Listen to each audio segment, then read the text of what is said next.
Hi, everyone. It's Robbie, and welcome back for another episode of Miscellaneous Candor, frank, honest, and otherwise unspoken. Today's episode 7.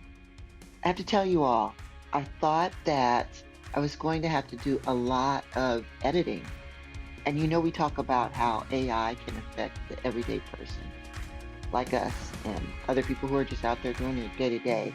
So there was a break in the recording, and I thought that I was going to have to do some editing and try to do things. And so I listened to it, and it actually doesn't sound that bad. You can tell that there's a break, but because of the application and how the AI threaded the audio together, it doesn't sound what I thought it was going to sound like, which was a huge break and a mistake and that sort of thing. So we're going to play it through. Definitely want to hear your feedback on it. Please provide us reviews, give us feedback, subscribe. Today's guest is Stephen Kennedy. He's back as a guest host. We have an interesting conversation, always full of humor and banter, and some serious pieces as well. But here we love to just be ourselves, be frank, and also to have civil disagreement if that's what you want to say. Anyway, as you can tell, really happy about the episode. All right, we're going to get started. Thanks, everybody.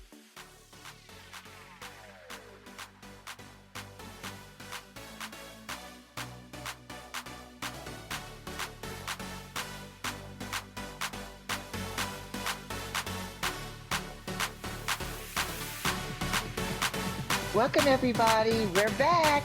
It's Robbie for another episode of Miscellaneous Candor, frank, honest, and otherwise outspoken. Guys, guess what? Well, guys and gals, guess what? Stephen Kennedy's back. We got a guest host. This is becoming a pattern, Stephen. I don't know what to say. Robbie.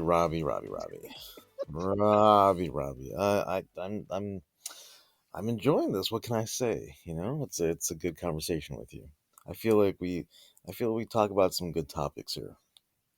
All right, all right. Well, let's keep this. What do they say? Let's keep this train going and see what happens. That's such a corny statement. Anyway, all right. You know me and my tangents. All right, audience. So here we are, episode 7. What are we going to talk about today? Well, I know, I'm always listening to podcasts. We know Steven doesn't like them, but I have to mention this one podcast. So when I was listening to, everyone knows I love Prof G. Like I listen to the Pivot podcast, but I really like Scott Galloway and his Prof G podcast. And on one of the episodes Just to that I clarify, listened to, huh? I Yeah. didn't say I don't like podcasts. That was your other guest that hates podcasts. I like podcasts. I just haven't gotten around to investing the time and effort into podcasts. But I Oh, plan on. I plan on. so you're telling me you're lazy? Wow. Are we getting started with the punches already? Wow, okay. You know the name of the podcast, frank, Yeah. honest, and otherwise Honest. outspoken. No. I'm kidding. I'm kidding. No, I understand. It can be a lot. I just, as I said, I do it when I'm working Robbie, out. and this kind of ties What? back to your elitist status. This is not, Some I'm of not elitist. some of us folks over here have to work for a living. We Oh can't just my sit back and goodness. listen to podcasts and la la la all day, bask in the No. bask. Trust me, this is not my only job because, yeah, we are building this. Um, but yes, I listen to podcasts when I work out. That's the only reason why I have time. Otherwise, and when I'm driving to and from my workouts, Hmm. honestly. So, okay. So I was listening to Prop G and they were talking about this whole thing that they did in the UK, which I don't know. She might change her stance on this or not, but they did this thing in the UK where they decided that they wanted to get billionaires and like centrimillionaires or whatever to pay more taxes. So they passed it. And then when they passed it, because all these people are really, really wealthy, they are mobile. So it's like you say, okay, you're in a country, you make all this money, we think that you should pay more taxes. All right. And not people who are making like 5, $10 million, even $20 million, 30 billion. It's people who are making like hundreds of millions and even $1 billion, right? Like just ridiculous amounts of money. Mhm. And to a degree, I get that in terms of like infrastructure, because our infrastructure, particularly here in the United States, is just out of control. And then also too, there are just other things from a balance perspective, even though I'm totally against taxes, but that's a whole nother conversation. But I get the conversation, like conceptually, I get it at that very, very top. Mhm. But UK did this. And because those types of people who have that kind of money are so mobile, they said, oh, you're going to tax us? Well, guess what? We're out. We're leaving the country. We're going to Dubai. We're going here, Belgium. We're going here where they're lower tax cost basis for their wealth, which I totally understand. I mean, if you can do it and you have the means and you can leave and go to a country where you're not going to get as much taxes, whether or not you have that much money, but if you are of the mindset that you worked for this and you don't want to pay all of those taxes, I get it. So that might not necessarily be a good look on this side. However, I will say the United States, and they passed this in Congress. I got to look at the details, but they passed this in Congress, which means that even if you are wealthy in the United States and you leave, no matter where you go in the world, you still have to pay US taxes. Mhm. That is a law now. That's That is crazy, but yes, it is. So you can't. It doesn't matter. It doesn't matter. If you're a U.S. citizen, you go out the country. There is a minimum amount of taxes that you're going to have to pay the United States. I'm not going to say what that percentage is. I thought it was based upon kind of like your levels, but I'm not sure if that's the case or not. So I'm not going to give you a number until I know. I'll have to circle back on that. But yes, and but the UK didn't do that.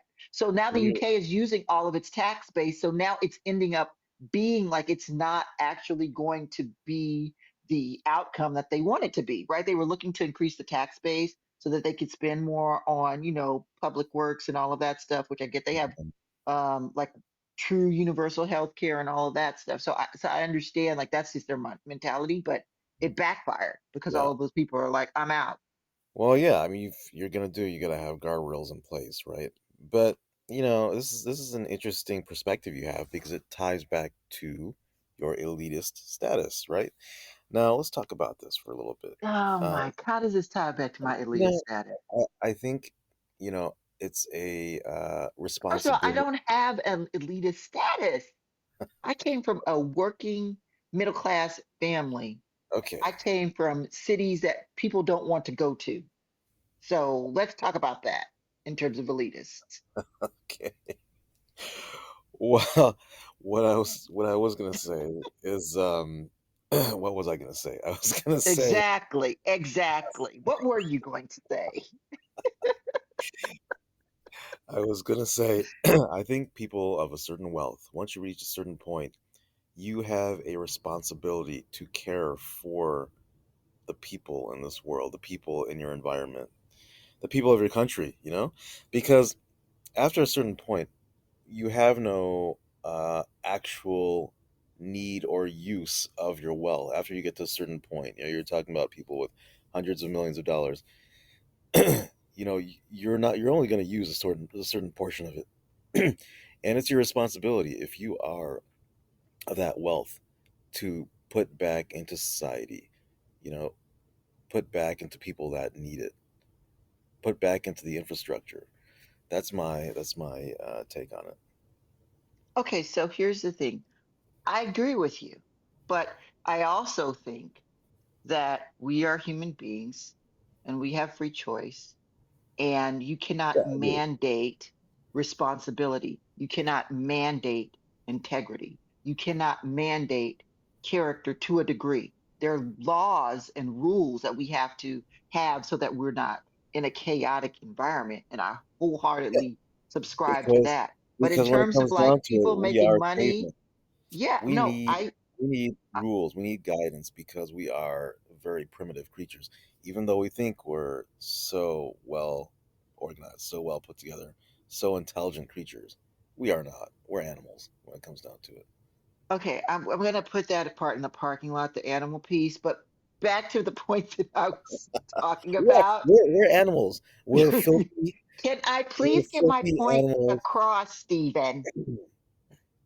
My what I was going to say was, independent of the animal comment, was I was going to say that yes, you should, as a human being who, if you have character, if you have love for humanity, if you have love for your, if let's say you don't like you, right? You don't love humanity, but if you have a family or you want to see the future generations progress, yes, you should give back. I've 100%. Oh no, I lost you.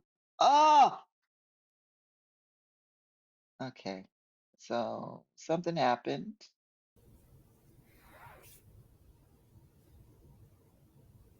So I was saying that I think like you can't legislate or you can't legislate people having good character. And giving back is something that, yes, if you make that much money, 100% I believe that you do.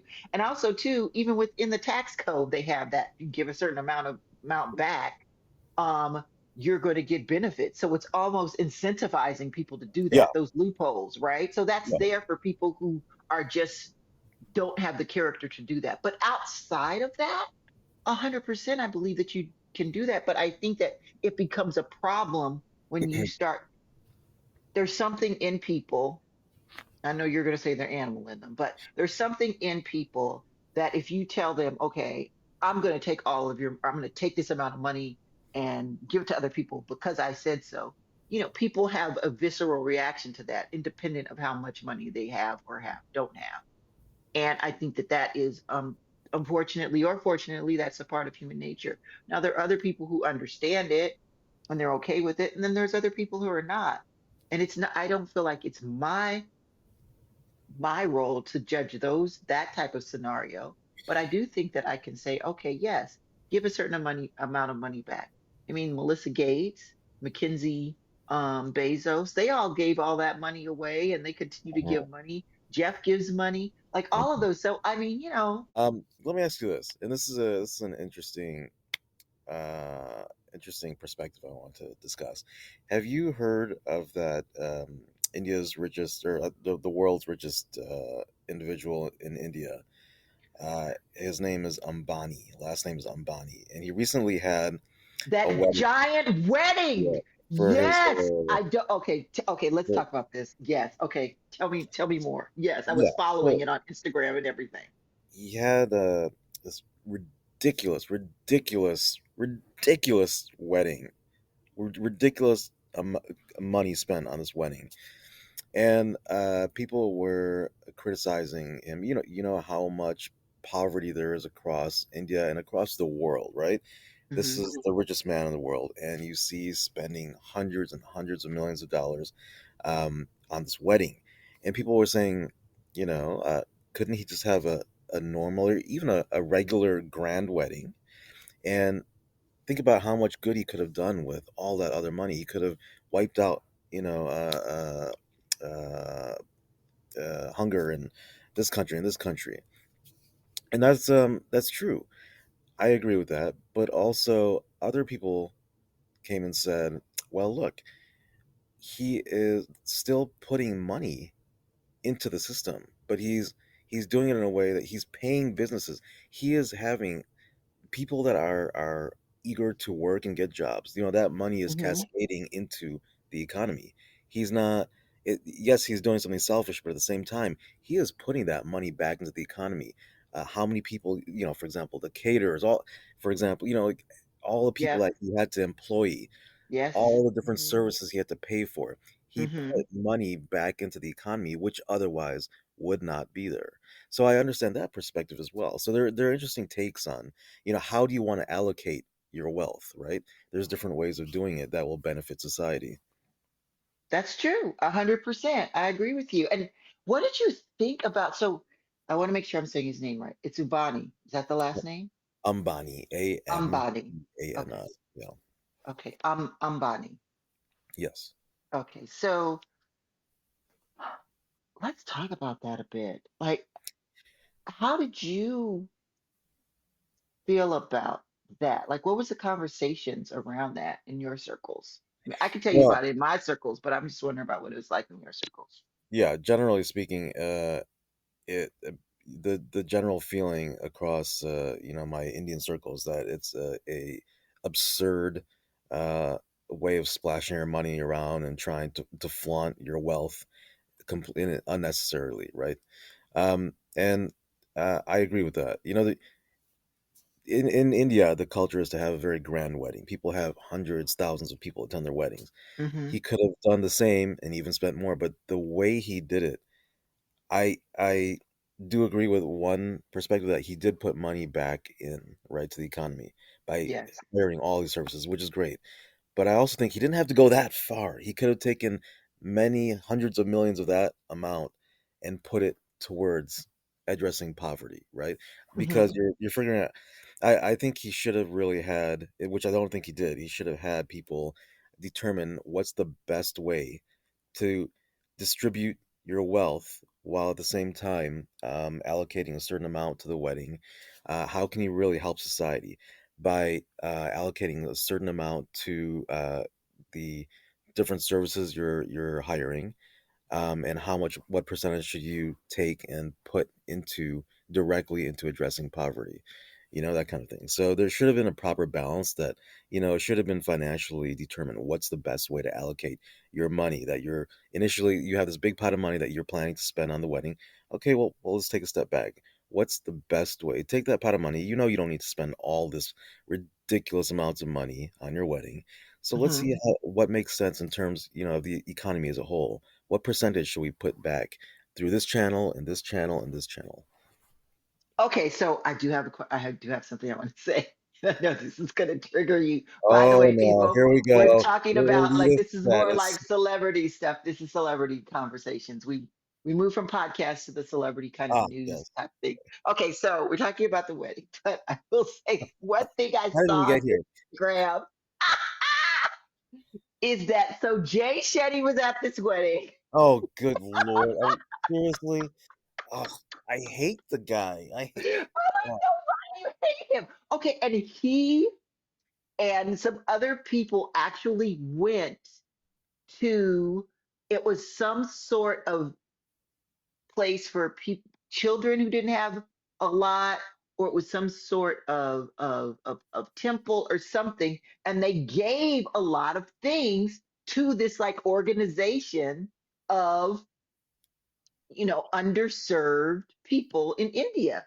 Like it was, I yeah. don't want to say like They- poverty stricken, but it was there. They did that. So that was, and it was a part of the wedding, and the groom and the um, bride were there. So is Sure. that what you're talking about? Is that like, No, that's not what I'm talking about because this family does actually give to the community and take care of poverty matters, but oh, okay. not I'm not saying that they don't do that at all. They do. But what I'm saying is when they are spending ridiculous amounts of unnecessary spend on a wedding, you have to sit back and think they could have used that in a more effective way. If and I'm saying if their their thought process is truly about helping, right? Hmm. It's we could say that they a lot of what they do is for the face of their company, right? A lot of things that they do in terms of addressing poverty is for the face of their company, right? They know that as a company they're going to get a lot of backlash with this kind of wealth if they do not do something, right? So they feel obligated because they know they're going to get a backlash. They're going to get backlash from the people of India if they don't do something. They're at that status, right? You know, Mm. Okay. uh, a lot of people with wealth around the world will not face this kind of backlash if they don't do something. But this family is so prominent, and so it's a big part of India's economy, right? So if they Hmm. don't, they know that people will activate So they feel they know they have an obligation, that they're forced into an obligation. I think this ties back into our earlier conversation. Yeah, You it does. know? So what they were doing, my personal take, what they were doing, you're saying that Jay Shetty was going around, supporting this and that. I believe they were doing what they're doing out of obligation. The what I read was that the mother of the person that was getting married, the son that was getting married, she was Hmm. also performing or paying for mass weddings of people that didn't have enough money to do it on their own, which is Oh, great. wow. But, That's awesome. it is, yeah, it is. But again, you know, that might be because she knows she's spending a ridiculous amount of money on her own son's wedding, and it looks bad if she doesn't do something, right? But I challenge her. I challenge that family. You can do more. You can do better. I will say, and I'm open, I'm always open to different perspectives and hearing what people have to say. So from that perspective, I think I need to expand my first comment around, you can't mandate that to people because what you're saying essentially, it is mandated to them, but it's based upon the culture. Like there's a culture that if you have all of this, and correct me if I'm wrong, please do. You have all of this, and you're just spending it all on yourself, and you could, pardon my French, give a fuck about other people. That's going to come back to you. And the Mhm. community is Yeah. going to turn on you. Like the culture as a whole will turn on you. Yeah. That doesn't always happen in other countries. Yes, that's correct. So I think I have to kind of like, yeah, okay. I hear what you're saying. I understand what you're saying. Um, Very true, very true, very true. Though I still don't understand your hate for Jay Shetty. oh, he's a phony. He's a phony. He is not a phony. He's not a phony. Here we go. Okay, all right. You know what? Let's circle back though, because when I was talking about this whole piece about how it kicked off in London, and since we're talking Speaking about of, celebrity, yeah. oh yeah, and yeah, speaking of, I guess also, yeah, I started thinking about Jay Shetty's cheesy British accent, and Ah, leave him alone. Okay, go on. I know you had well, something to say. I actually was seeing on the news, there's people are talking about Prince Harry's 40th birthday. Do you Hmm. think I give a damn about what Prince Harry is doing on his 40th? Is this actual news? Why do people care about this? I want the public to stop caring about stupid things like this, especially by a monarchy that enslaved and murdered and raped millions of people, millions and millions of people. Excuse me for sounding like Donald Trump. Billions and billions of people over over centuries. Why are we celebrating people like that? It doesn't make any sense in my head.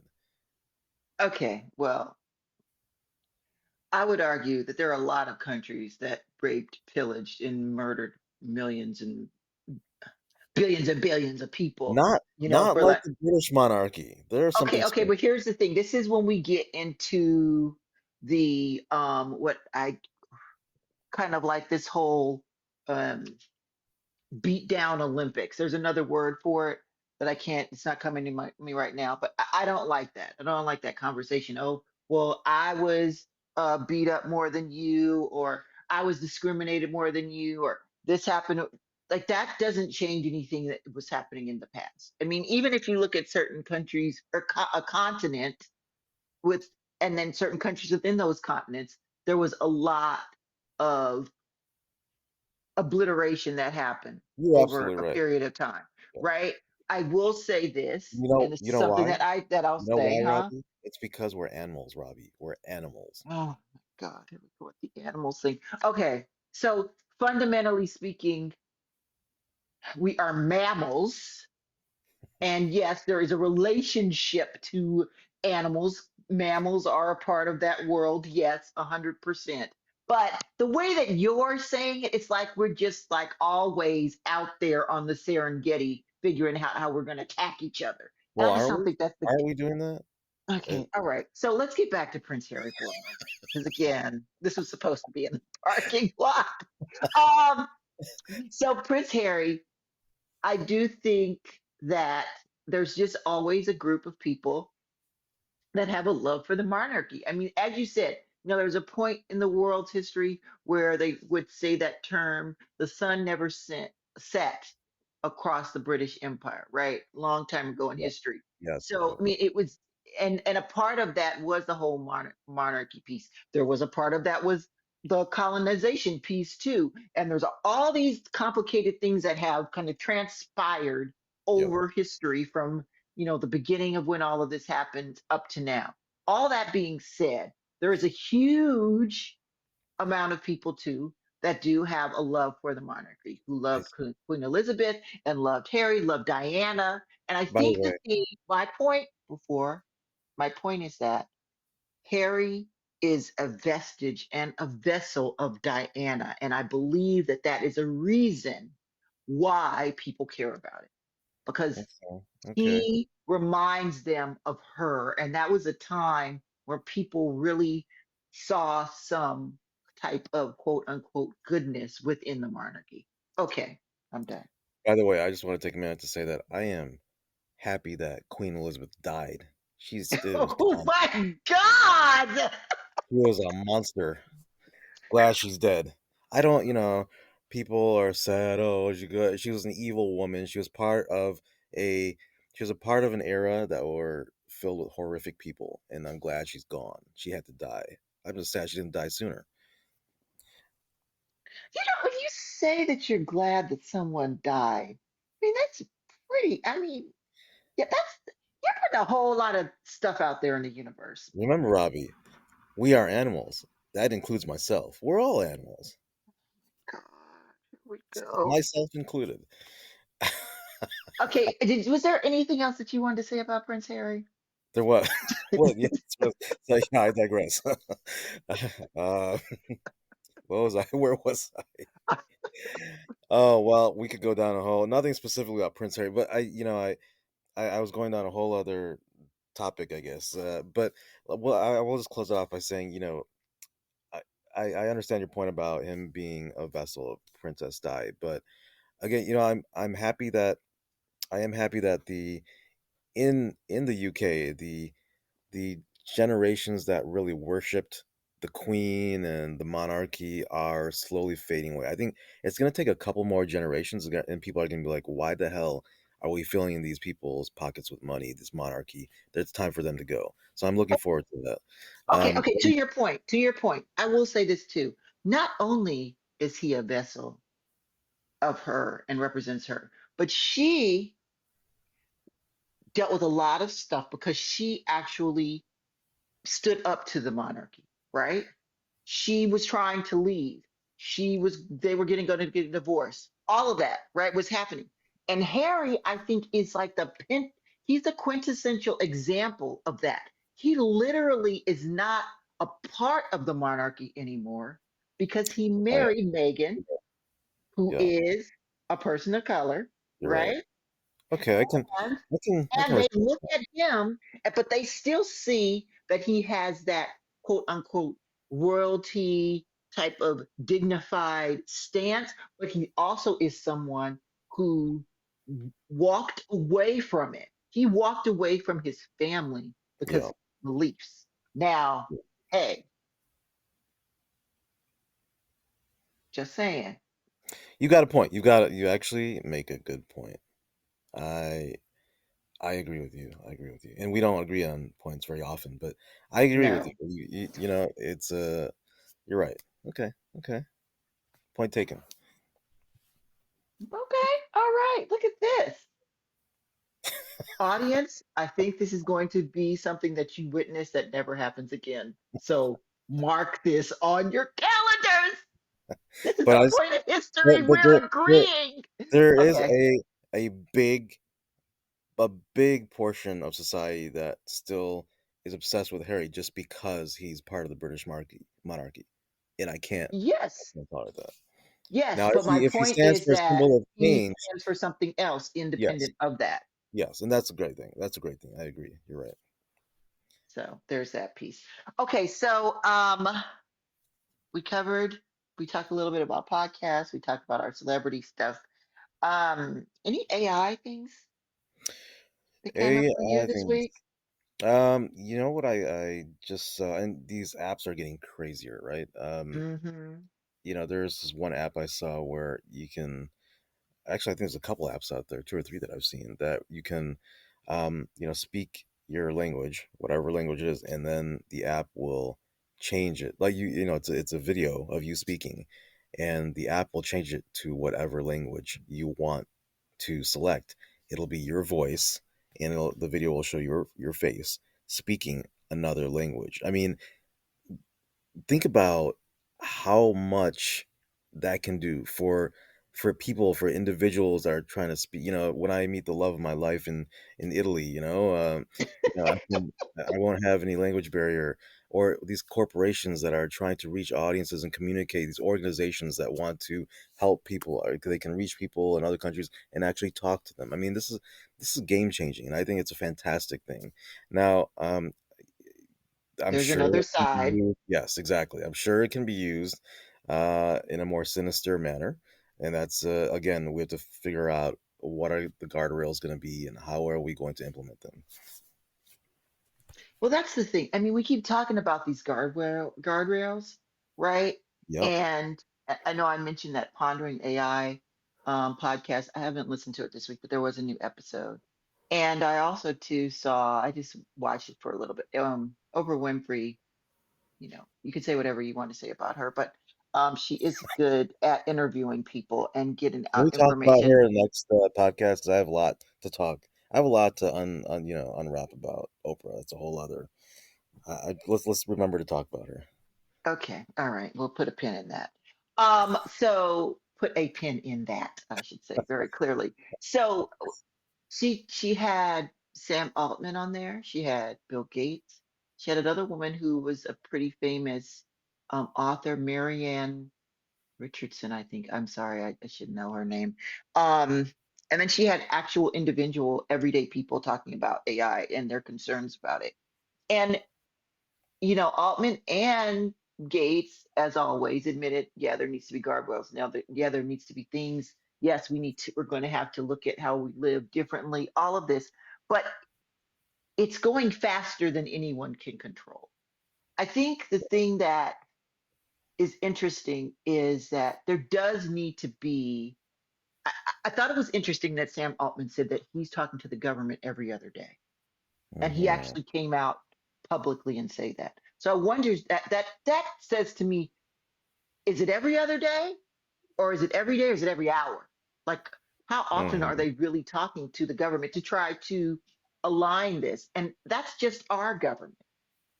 And Yeah. I think when you look at these things and you see that they're happening, it is it is frightening to a degree. Like you could lean into the fear side or you can lean into the other side, but there is a middle ground. And I Hmm. think that it's going to be hard. It's really going to be hard unless you have people in agreement on a world stage. I can't believe I'm saying this, but I do. On a world stage that have an understanding on how this is going to work. Like this is not something where you can just say, okay, I'm over here and I'm just going to do this over here. And then it's not going to Yeah. affect me over Right. there because it's Right. going to affect everything. It's going to literally affect the world. It And literally is going to affect the world. So I do, UK did the whole privacy thing that they let it graded around privacy data. And um, even with, like, even if you have a podcast, if you are doing a podcast and you want now to have it listened to in the UK, you have to put in your personal information or your entity information. They need to know exactly where this is coming from hmm so that it is clear. And I don't know, there's a part of me that's like, oh my God, why is everybody in my business? But then there's another part of me, as I said, this line. understanding how this technology is working and how quickly it is, even if I'm on the side of you need to learn it and grow it and understand it, which is the side that I am on, I'm kind of okay with that because I don't want us to lose our Mm-hmm. humanness. Like, I Mm-hmm. think we need to be able to live with, not it lives instead of us or we live instead of it. Mm-hmm. I agree with you. I agree with you. Yeah, I said it again. Damn it. I agree with you. I agree with Robbie. This is I know you're going to disturbing. say something else. It is disturbing. It's very disturbing. But the thing about AI is that you can't run from it. You're right about that. I was thinking about that video too, and maybe we'll play the clip towards the end of this episode so people can hear. But um, I was thinking about it could really help a lot of people Yeah. in terms of the language barrier, Yeah.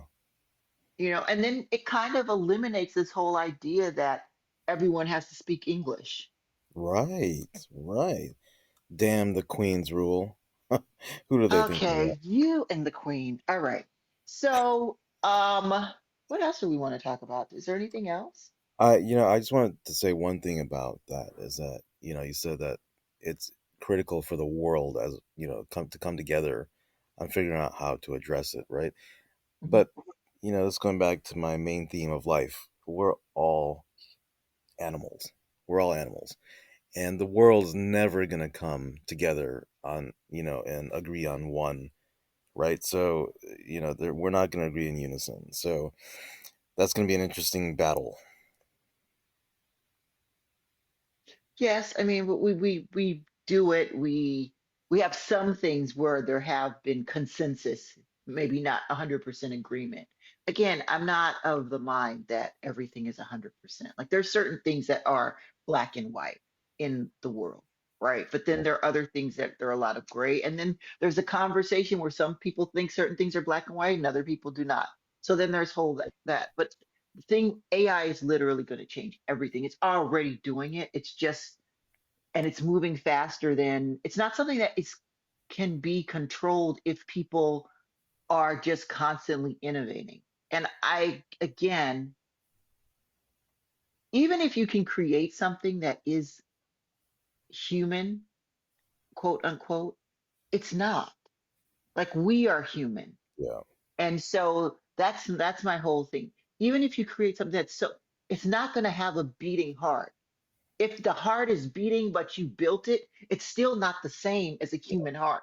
Like there's nothing that's going to get away from that. No matter how it looks and it's constructed and all of that, it's not the same Yeah. because we are who we are. As you say, animals. I will say this, speaking of animals, and I wasn't going to bring this up, but obviously the debate happened. And the debate happened. And I usually don't take a hard stance because I do still believe people have a right to vote for who they want to vote for. But I'm going to say this: Haitians Uh-oh. are Uh-oh. Haitians are not eating animals in Ohio. They're just Please. not. It's They're absurd. not. It's absurd. You It's know, ridiculous. It's ludicrous. It was a lie that was placed out there on the internet again, probably with some AI by videos because the who? videos look so By who? good. Well, oh yeah, the original clip. Yeah. Yeah. It was, So yeah. so just like knock it off. That's my whole thing. Yeah. I don't I can't And subscribe to that. I cannot. Um, yeah, I cannot. you know what's I funny? have personal relationships, and that's all I will say with people who are of Haitian descent. Yeah. They Yeah. do not eat dogs and cats. And for the record, people, get creative. Every immigrant group that comes in to the American United States, when somebody wants to be a racist, they say they eat dogs and cats. Can we like stop It's funny. that? Uh, when Trump made that statement in the debate, you would think that a rational person will, number one, not believe it, and number two, if you do believe it, you're going to do your research to confirm that it is or is not true, right? And for some reason, a lot of people I know did not do the research, and they're Trumpers, and they blindly believed it. And so I had to spend a lot of time explaining and convincing and providing detailed proof to people that it's absurd, it is not true, and you're a moron for believing it and not doing your research. It's concerning how many intelligent people that actually believed it. It is mind-boggling. It doesn't make any sense to me. Like I, people just believe the most ridiculous things. The problem with the research is that people, there's AI research out there, which means it's made up. You really have to understand what you're looking at. And this is the thing about being a human being. Go talk to someone. Talk to Yes, someone who is a person who is of that background. Talk to them. Talk about their culture, their experience. Talk about, don't, like, have a conversation. Not everything on the internet is true you on know, both sides. Okay. I got to be real about this, but that was just so ridiculous. And yeah, and the thing about it is it's something that has been said about multiple people from Asian countries, hmm multiple. It's hmm been said of who immigrated here. Um, it's been said about other people from other countries who've immigrated here. So now here we go. Let's just, check the box. Asians eat cats and dogs too. No, they don't. Jesus Christ. Then there was like a bomb threat after this because people were believing this. right, People were pulled right, out of schools because right. they were going to like hurt people because of, I mean, come on, people. Let's get a grip. Fine. You vote for Trump, vote for him. If that's who you want to vote for, but knock it off with the cat shit and the dog shit. Like it's not true. It's not true. Okay, that's where I'm Uh, ending. my buddy is actually from Springfield, Ohio, and he was just appalled at what people are believing about his What did hometown. he say? Yeah, what did he say? Well, what he said is that it's absurd that people would actually believe that Haitians are coming in and eating cats and dogs. It's ridiculous. Not true. He said there are issues due to, you have a town of 60,000 people that are uneducated, and the town there's an influx of 20,000 right away. There's a town influx of 15, 20,000 people from Haiti, and that caused an issue in the infrastructure and supporting all those people. And so that there's that issue, and he said that's the issue that's happening, but it's definitely not that people are coming and eating cats and dogs. So when we put our attention to ridiculous claims that they're eating cats and dogs, we are not addressing the actual issue and how to resolve that. So my understanding, and correct me if I'm wrong, especially if I'm talking to your friend who's from Springfield, is that one, the Haitians are there because of the fact that immunity to they have immunity to come here because of everything that's like Haiti's Yeah, basically they have crumbling, they have work right? The permits. They're here earthquake. legally. Number one, Yeah, yes, they're they're here. Yes, here they're legally, here illegally. Yeah, and they so have let's say work that they're not permits. illegal immigrants, Yes, right? correct. Yeah, They're and that was like legal. people are saying illegal immigrants from Haiti came to Springfield and they're eating cats and dogs. That's number one, they're not illegal. Number two, they're not eating cats and dogs. And then my understanding too is they're working the jobs that the people who live in Springfield Exactly. don't want to work because they're Ex- quote unquote too elitist, yes. hello, to Yeah. want to do that type of work, but the Haitians are doing it. So it's Yeah. actually brought back. Now, I've heard that, right? And I've read that, but I don't know. Can your friend corroborate that since he's from there? He has family there. Is that Yeah. true? Yeah. That is true that you've got there are a lot of job openings at factories that are in this town. And people there, they kind of want to have their cake and eat it too, right? Like they're Hmm. upset that Haitians came in and took jobs in those factories, etc., Hmm. that had openings. However, these Haitians work very hard. They work Hmm. harder than the lazy people of that town that don't want to actually be, you know, doing those jobs. So they're upset that Haitians came and they took supposedly their jobs, but at the same time, they don't want to. The locals don't actually want to do those jobs, and Mm-hmm. what? So there's a it's interesting, interesting It dynamic. is. It is an interesting dynamic. All right, people. Well, I think we're going to end today. Thank you so much for joining us for another episode of Miscellaneous Candor. I'm Robbie, and we're leaving with Stephen Kennedy. Maybe he'll come back again next week. Have a good weekend. Stephen, you think he might come back next week? I think so. I think I have a lot more to share. I have a lot more to share with you, Robbie. Okay, all right, people. This might be the start of a blooming new relationship here on Miscellaneous Candor. All right, thank you, everyone. Enjoy your week. Take care. Bye.